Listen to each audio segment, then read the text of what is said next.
My sister stole my $300,000 inheritance and bought a house. Here's how I got my revenge.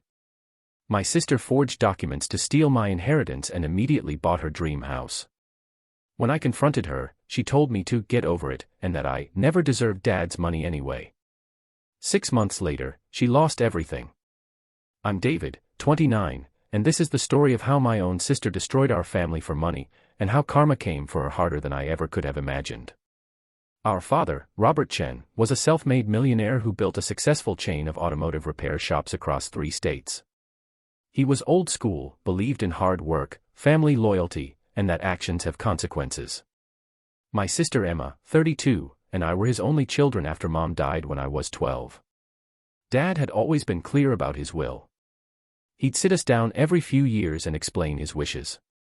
The business would be sold upon his death, with proceeds split equally between Emma and me, roughly $300,000 each after taxes and debts.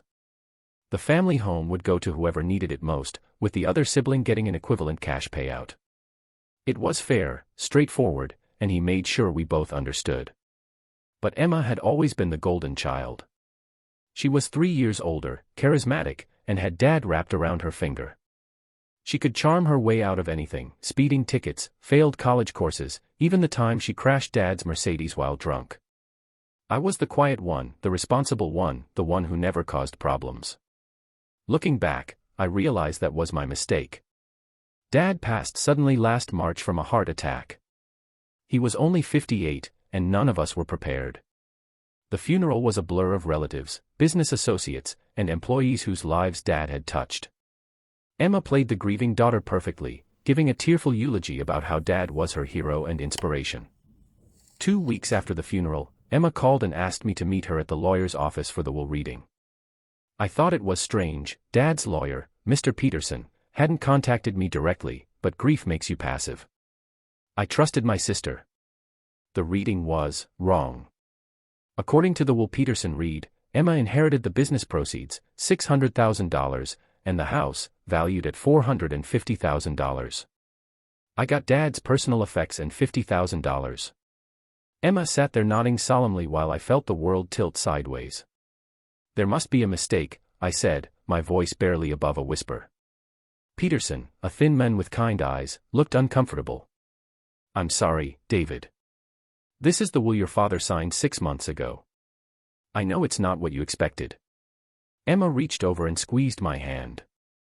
Dad knew I had more financial responsibilities, she said softly. I have the mortgage, the kids' college funds to think about. You're single, you have your engineering job. He wanted to make sure his grandchildren were taken care of. It sounded reasonable. It sounded like something Dad might do. But something felt wrong. Dad had always been about fairness, about earned respect. Why would he change everything without telling me? I signed the papers in a daze and walked out $50,000 richer but feeling like I'd lost everything that mattered. Emma hugged me at the door. I know this is hard, she whispered. But we're still family. Nothing changes that. 3 weeks later, she posted photos on Facebook of her new house. A sprawling 4,500 square foot colonial in the most expensive neighborhood in town. The caption read, "Dreams do come true. So grateful for this blessing. Dad would be so proud. #new beginnings #blessed. The house cost $480,000. I looked it up on Zillow. She'd paid cash. That's when the cold realization hit me. Emma had been living paycheck to paycheck for years. Her husband Mark worked at a hardware store. They'd been struggling with credit card debt and had almost lost their current house twice. There was no way they could afford this place, even with her inheritance, unless... I called Peterson's office the next morning. The secretary was apologetic but firm. Client confidentiality prevented them from discussing the will further. But something in her tone made me press. Can you at least tell me if there were any changes made to the will in the months before Dad died? A long pause. Mr. Chen, I think you should consider getting your own legal representation. That afternoon, I hired Sarah Martinez, a probate attorney with a reputation for being thorough and ruthless.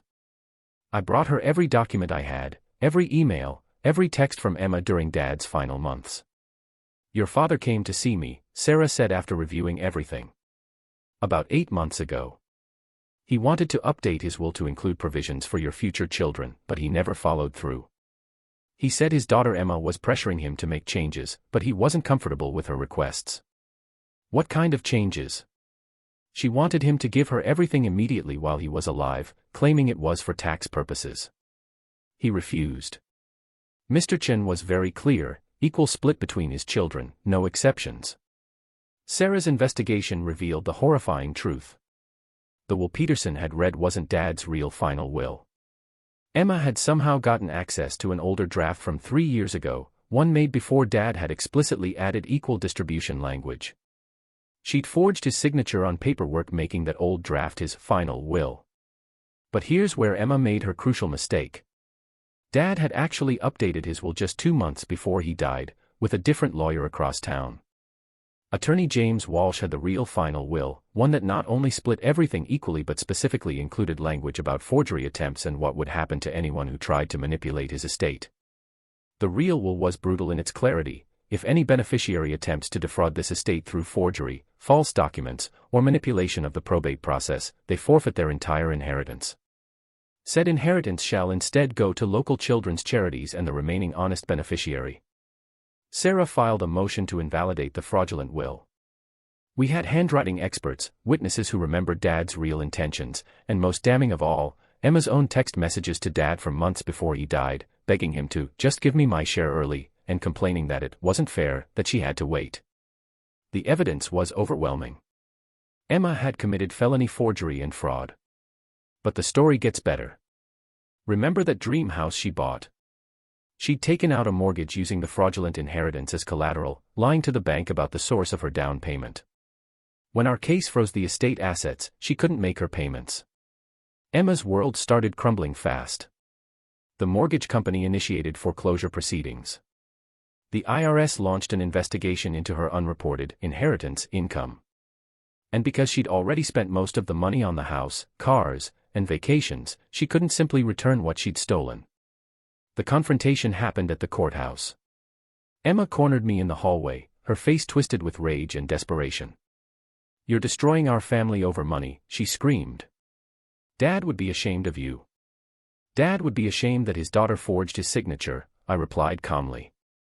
"You had 6 figures handed to you legitimately, and you threw it away because you were greedy. I have children to think about. You're selfish and pathetic. You've always been jealous of me.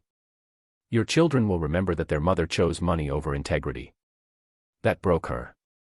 She collapsed into sobs right there in the courthouse hallway. Mark, her husband, just stood there looking shell-shocked.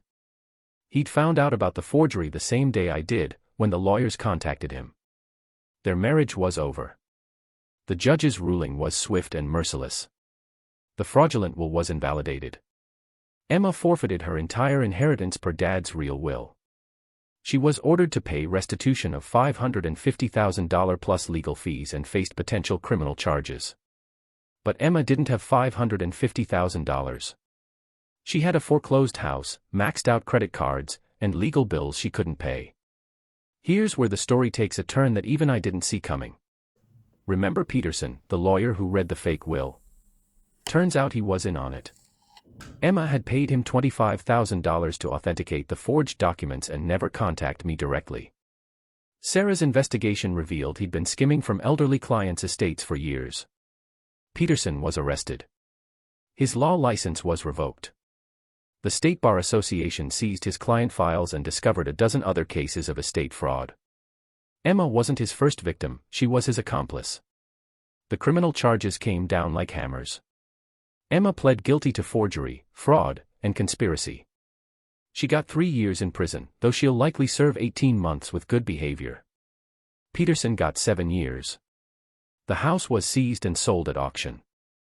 I bought it for $320,000 to $160,000 below market value. Emma's legal fees had forced a quick sale, and I was the only serious bidder who could close fast. The final twist. I found Dad's personal safe hidden behind a false wall in his old house basement, something Emma had missed in her rush to cash out. Inside was $75,000 in cash, gold coins, and a letter addressed to me. David, It read in Dad's handwriting, "If you're reading this, then Emma probably tried something stupid. I've been watching her pressure me about money for months. She doesn't understand that integrity can't be inherited, it has to be earned. You've always been the son who understood that. The business, the money, none of it matters as much as doing the right thing. I'm proud of the men you've become. Don't let anyone, even family, compromise your principles. Love, Dad." I still live in Emma's dream house. I kept some of Dad's personal items displayed prominently: his watch, his business awards, photos of us fishing together. It's not a trophy. It's a reminder that actions have consequences. Emma writes me letters from prison. She alternates between apologies and blame, sometimes within the same paragraph. She says she did it for her kids, that she was desperate, that she never meant for things to go so far. I don't respond. Her children live with Mark's parents now. He divorced her while she was awaiting sentencing. The oldest, my nephew Jake, is 16. He reached out to me last month asking if we could talk. He wanted to understand what really happened. I told him the truth. All of it. His mother made choices that destroyed their family. But those were her choices, not his. He's not responsible for her decisions, and he shouldn't carry her shame. "Will you help me apply for colleges?" he asked. "Mom always said you were the smart one." I'm setting up education funds for both Emma's kids. Not because I owe them anything, but because Dad would have wanted his grandchildren to have opportunities. They're innocent victims of their mother's greed. The money? After legal fees, taxes, and restitution to Peterson's other victims, I inherited roughly $400,000 from Dad's estate. I invested most of it in index funds and a college savings plan for the kids. Emma will be released next year. She'll have a felony record, no house, no savings, and relationships destroyed by her choices. Mark has remarried. The kids call their stepmother Mom now. Sometimes I wonder if I was too harsh. If I should have just let her keep some of Dad's money and moved on. But then I remember his letter, his values, and what he taught me about integrity. Emma didn't just steal money. She stole our father's legacy, corrupted his final wishes, and destroyed our family's trust.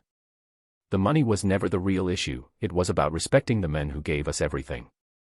Dad always said that character is what you do when no one is watching. Emma showed her character when she thought no one would find out. I showed mine when everyone was watching. The house is quiet now. Peaceful. Sometimes I sit in Dad's old chair and think about the choices that led us here. Emma chose greed over family. I chose truth over comfort. I sleep well at night.